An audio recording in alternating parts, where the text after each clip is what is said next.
Hello. Um, we are continuing to talk about doubling and halving this week, but also I want to look at tripling. Well, if you think about tripling and thirding, quadrupling and quarters, and kind of what how that could work. I mean, now mind you, again, it's about what makes sense to you. Like 26 and 12. Um, to me, that's a perfect example of saying I don't know if I want to break it up and say, well, I'm going to break up 12 into 10 plus 2, 26 tens is 260, 26 twos is 52, add the two back together. Another way I think of it is I wonder if it's not a little bit easier if you look at 52 and 6. Okay? Because when I look at 52 and 6, well, 50 times 6 is 300, 2 times 6 is 12, so my answer is 312. Maybe you say, well, I'd rather look at it as 104 and 3.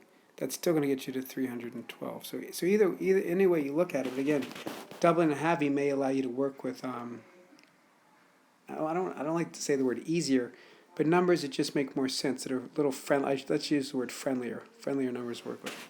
Kind of like when we look at 14 and 16. With 14 and 16, the question is, well, would we rather double or half? Well, wait a second. Let's go back to remember. 16 is a multiple of 8. So what if I said, well, I'm going to take half of 16 is 8. 14 doubles is 28. Half of 8 is 4. Doubled is 56. Half of 4 is 2. Doubled is 112. And then again, I would know that my answer must be 224. Okay? Just another option. 27 and 15. Well, now, doubling and halving actually really doesn't benefit us at all with that. But here's what might benefit us. What about tripling? So if I think about tripling, okay, well, do I want to, which number would I rather work with, the 27 or 15? Again, I know in my head that 27 times 3 is 81. You may be like, I don't know in my head that 27 times 3 is 81. That doesn't work for me. So maybe you want to say, well, 27 and divide by 3. So let's think of it that way. So that would be 9. And then if I look at 15, well, 15 would become 45 if I had a triplet. And then 9 45s. Does that make it easier? Again, some people say yes, some people say no. To me, it makes it easier because then what I would probably say is 9 40s is 360, 9 5s is 45, so I know my answer is 405. Maybe you wanted to keep going though. Maybe you wanted to say, okay, I'm going to triple 9. I want to get that down to 3.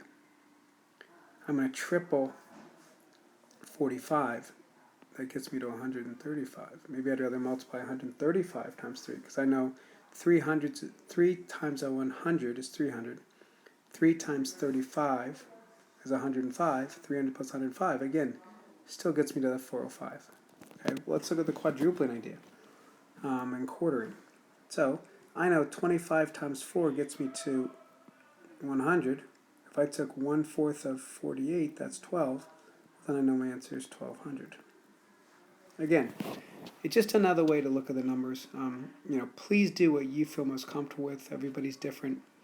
But doubling and halving is not just the only way you can do it. Like I said, you can do tripling and thirds. You can do quadrupling and quarters. I mean, you can definitely break numbers up just as long as what you do to one number, you're also doing just the inverse to the other.